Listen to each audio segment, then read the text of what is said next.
Hello, hello, hello, and welcome. Welcome to a taping of, hey, thousands and thousands of people are losing their jobs. And it's heartbreaking. It's really heartbreaking to see that the very person that you were warned about, you didn't take heed to the warning. It's just like picking a frozen snake off the ground. You knew it was a snake when you picked it up, but you picked it up anyway. And many of you were okay when it was hurting or when you thought it wasn't geared at you or at your race. Many of you were okay with that. And the same people that were out there and you voted for Trump, your livelihood is in on the chopping block. You're in the you're on the verge, or you're in the you could lose your house. You can lose your cars. You can be displaced. You could be a couple of weeks away from homelessness. And that is so unfortunate. So my question is, how, a lot of people are getting on here and they're pouring their hearts out and they're really, grieving. But my question is, many of you, because a lot of people have been saying black people, white calling, how should we feel?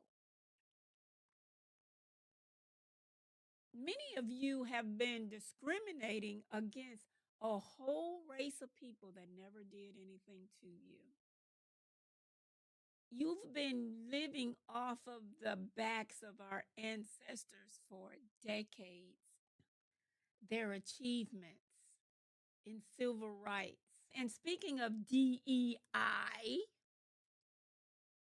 when those numbers came out, that mostly white women were at the top of that list, getting those contracts, getting those funds. African Americans were at the bottom of the totem pole, y'all. We were at the bottom of reaping some of those benefits. You were okay when it wasn't you. It wasn't affecting your livelihood. It wasn't affecting your children.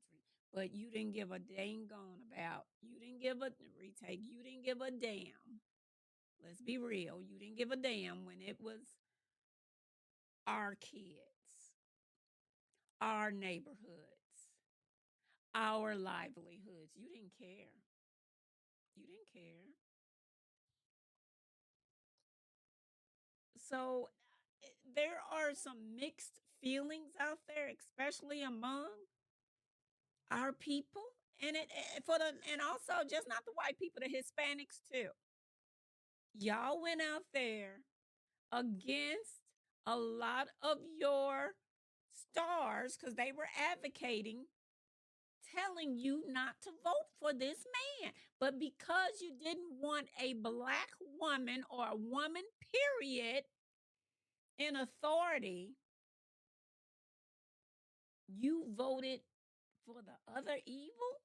As many of you think or have said there are two evils, but you go with the lesser of the two evil. You don't go for the head honcho. Oh my God. Here is Dr. Rashad Ritchie He's talking about a young lady that was definitely a Trump supporter and she's lost her job. Let's hear what he says. Let's hear the conversation.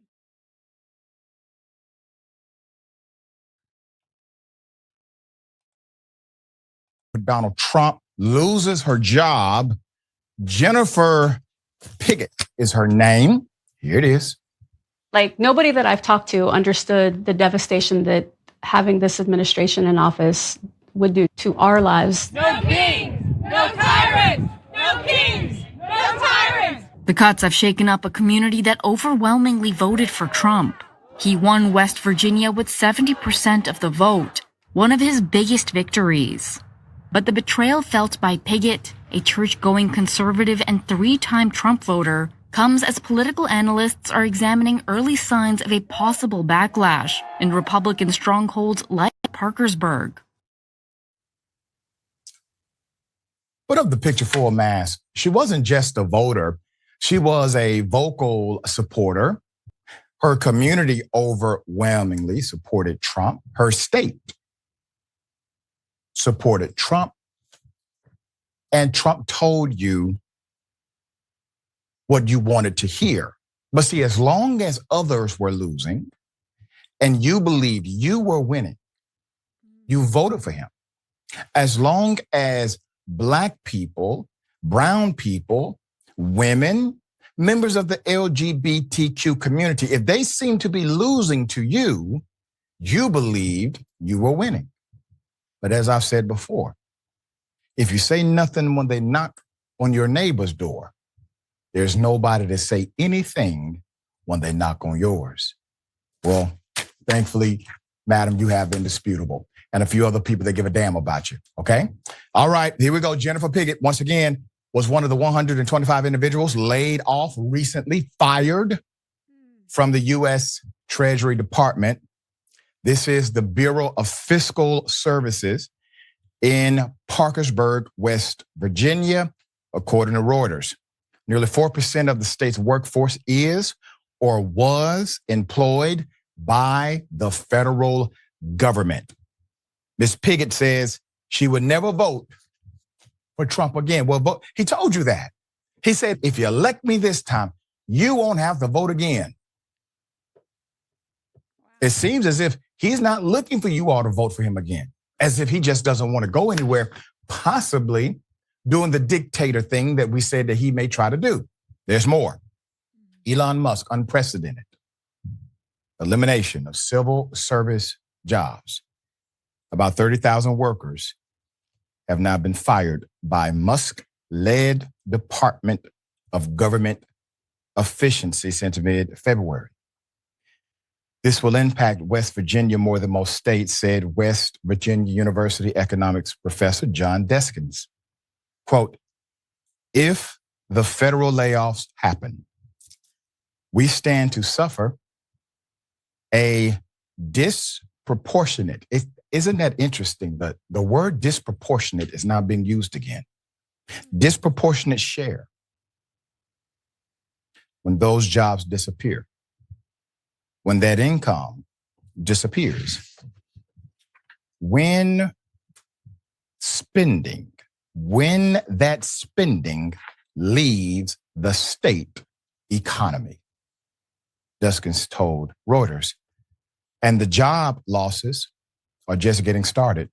Another round of cuts has been ordered at all federal agencies for March 13th. Now, I have more to say on the matter. Now, if you remember, I said this happened. It's a domino effect because there's no economic crisis that's within a vacuum.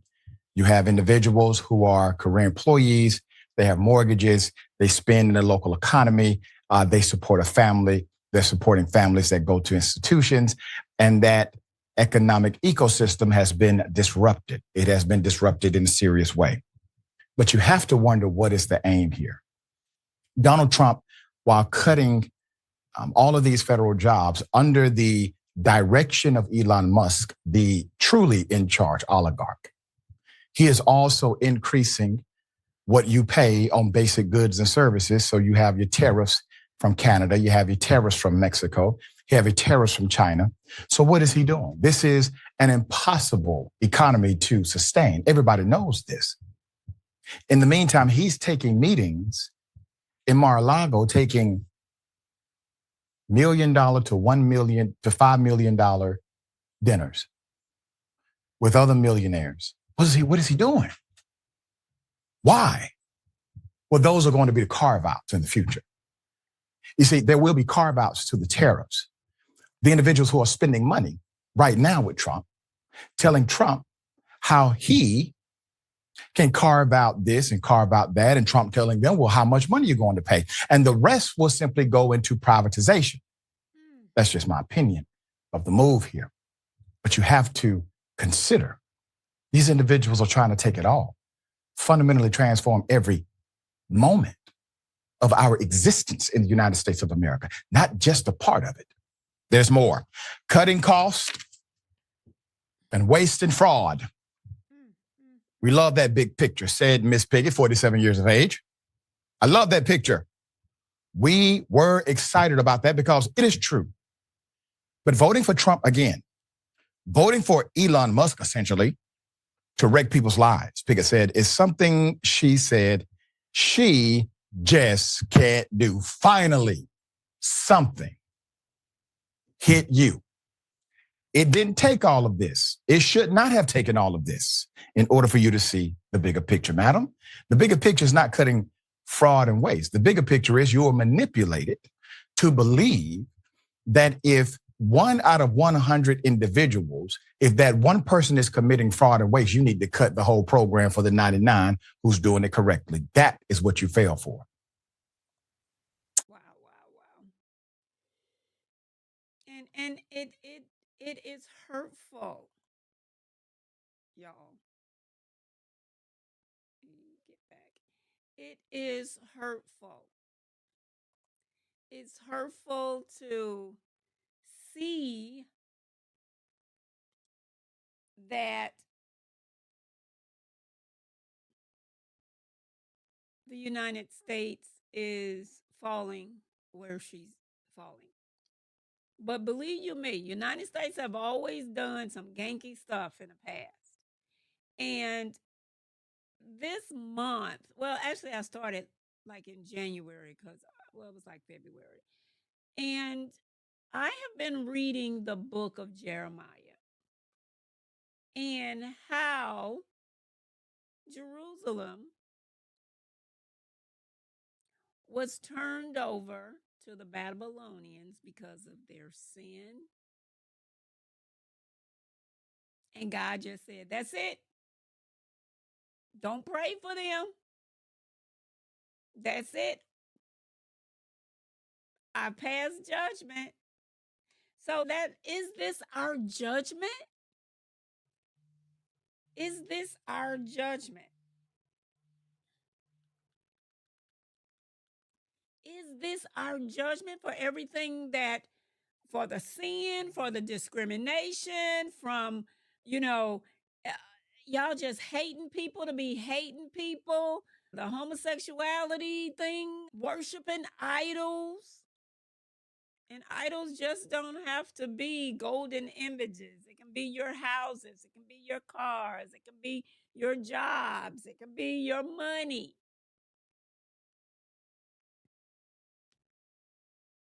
Wow, y'all. And this is happening right now. Wow. And it's scary, very scary. There's a lot of uncertainty. It's heartbreaking because every time you turn on the news or you're looking at your phone, because I have those alerts coming across my phone, and it's like we are in a state of shock.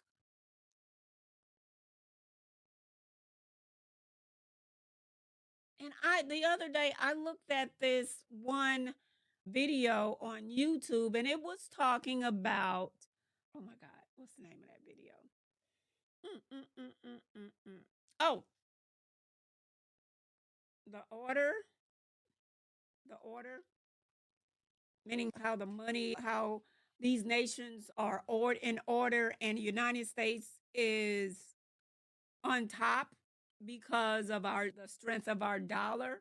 But that video, it reminds you of it back in the day, whoever, I'm probably telling my age, but it reminds you of back in the day when we used to look at Schoolhouse Rock, because this is an animated video and it tells you how nations were taken over, how they increased and how they declined and how they just no longer exist.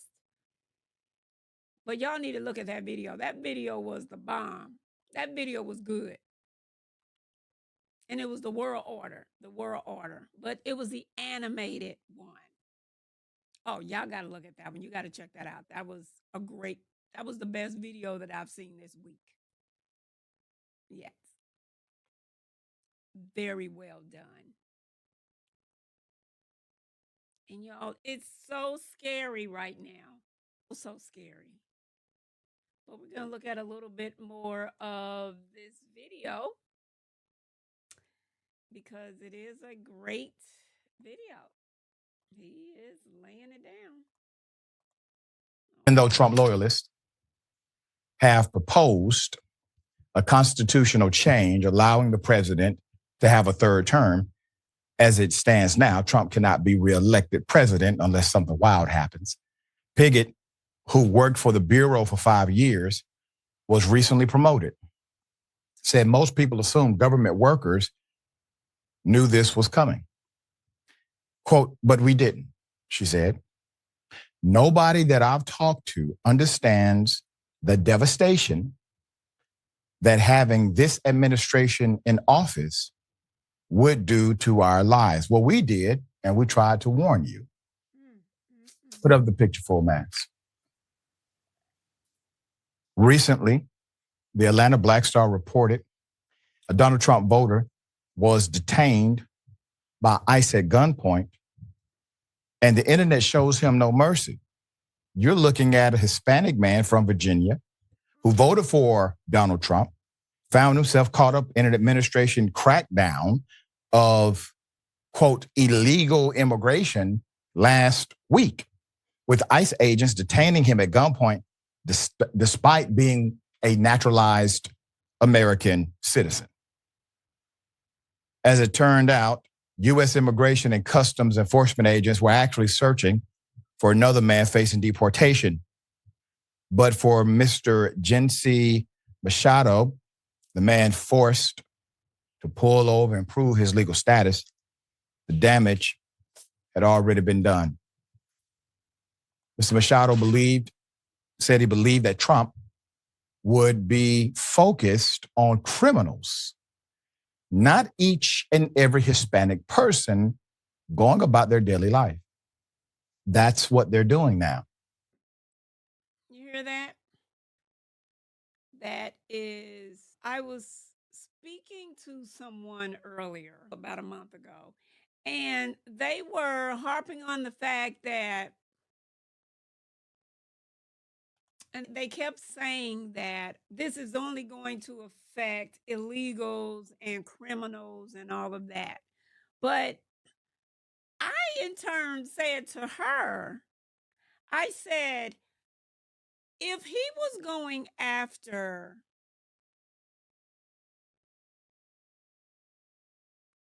if he was trying to overturn the children of immigrants that were naturally born here, if he was trying to overturn that, and the words that came out of his mouth was that was in place because of the slaves, that basically made the children of the slaves who were not from this country, that gave them citizenship. And he said, and it was really interesting how he tried to set that, to divide that. It was for the slaves, not you. You're not a slave. Although it was overturned by the Supreme Court, that due to the fact that it is in the Constitution that it could not take place. However, I was online earlier today. Let me see, can I bring it up? It was, I hope I can bring it up. Oh, here it is.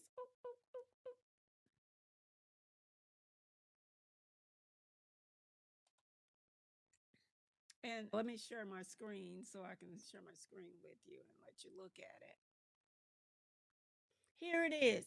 This came across my screen, my phone earlier today. And what it said was that they were trying to enact this Alien and Sedition Act from 1798.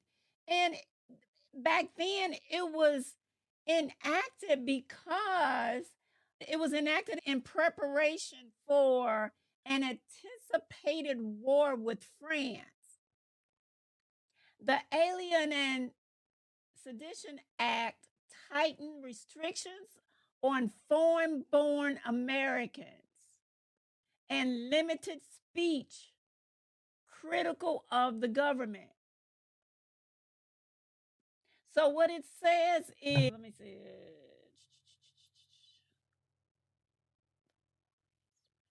Okay, here it is. As a result, the Federalists controlled Congress passed 4 laws known collectively as the Alien and Sedition Act.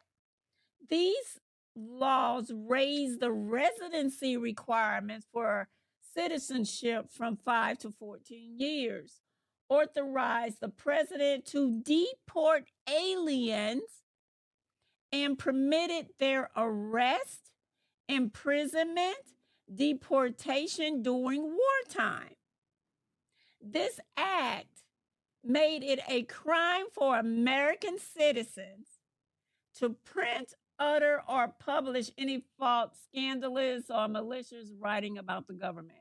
The part that I wanted to point out was the fact that they're trying to implement this act in order to deport people.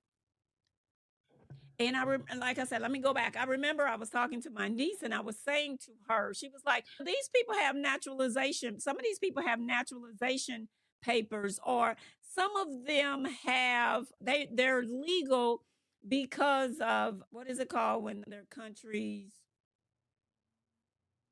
are in turmoil? It's not left my memory. You know what I'm talking about, right? You know what I'm talking about. Anyway, and I said this to her. I said, what's going to happen if they get stopped and they don't have their naturalization paperwork on them? Or if they just run into the wrong officer and that officer just tears it up, throw them away, and throw them in a paddy wagon, then what? What are they going to do? Because when somebody wants you gone, I don't care. And since they're doing it this ways, baby, since they going rogue on firing everybody, the norm is off the table. Doing it all prim and proper and prim is off the table. Man, it's on like a pack of neck bones. Do y'all hear me? It's like they don't care, babe. And y'all just not waking up. You ain't getting the memo. Wow. Wow. Let's go back to Mr. Ritchie here. He told 44. And the reporter who broke this story did a remarkable job. They're just following Hispanic people, end quote, he said. Now, here we are. Here we are. This is what it looks like. This is what is happening now. This is the America that you're in. You are not good in the month of March yet. We just got here. He was just sworn in. Seems like he's been in for years, right? This kind of devastation, this extreme amount of heartlessness, targeting this group, targeting that group. He's targeting individuals who literally voted for him. He doesn't care. He doesn't give a damn. He's transforming this into an oligarch nation. That is the point. That's what he's trying to do. But you still have the power. You can stop this. Because as it stands today, you still have a democracy. While weakened, yes, you still have one. You kept playing with this notion of constitutional norms. You forgave those who attempted to shred the Constitution and overturn the U.S. government, trying to stop a constitutionally mandated process called the transfer of power. You gave them refuge. You then became an apologist for the man who ordered it, and then turned around and put that man back in office. And what is he now giving you? He is giving you what he told you he was.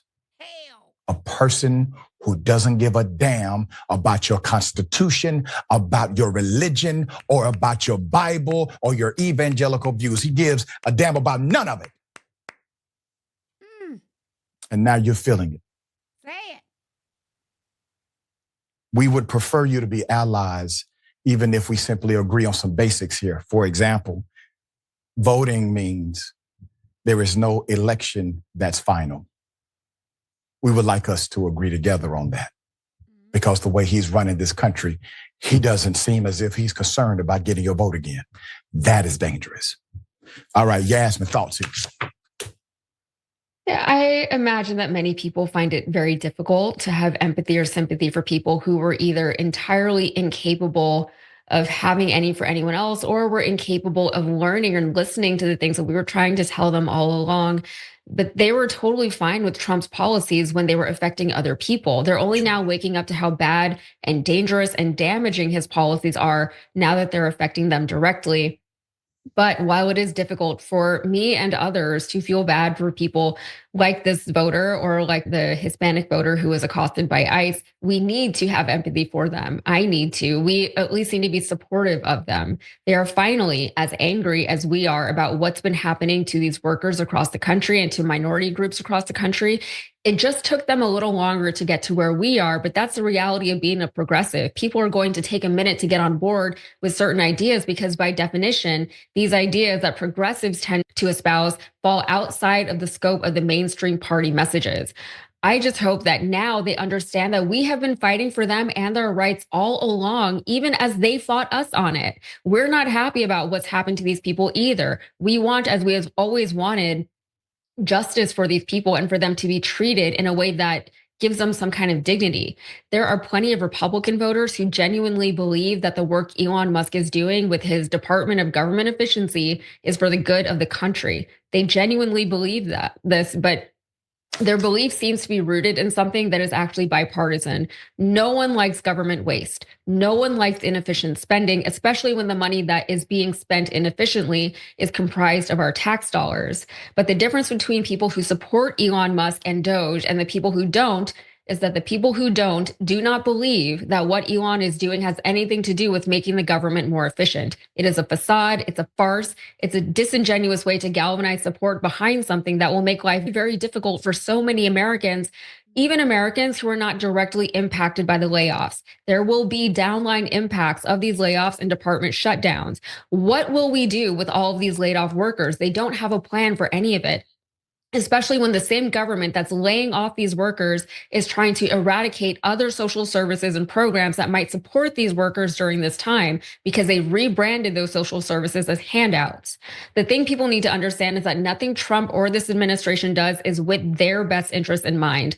It is only ever with Trump's best interest in mind. He's not levying tariffs on our Canadian allies because he wants to bring jobs back to this country. He's actively eliminating jobs from our job market. He's levying tariffs because he's trying to tank the Canadian economy because Elon wants all of the minerals sitting underneath all of that Canadian ice. I hope that we see many more stories like this, but it is hard to gauge how widespread these feelings actually are. I hope they're very widespread. I hope people are starting to feel the impacts of this government and this administration. Perhaps we will see a tell of this during the midterm elections, but in the meantime, things will not be easy for so many American people.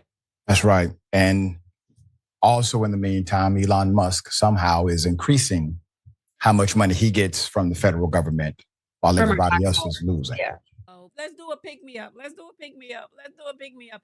Put it this way. God is still in control. Period. Period. So if this is ordained or allowed by God, then his will be done. And the good as well as the bad will have to endure. But where do we go from here? Where do we go from here? What do we do as people? Black people been kind of, hustling and making it work forever. It's going to be a shocker for y'all more so than us. We're going to have to hunker down. We're going to have to hustle. Hey, people are going to be moving in with people. Hey, you may have to rent out a room. You may have to rent out the basement. You may have to do whatever you have to do in order to weather this storm. God is in control. If this is his will, then his will be done. And we don't have a choice. Hunker down. And I'll see you in the next video. Bye-bye.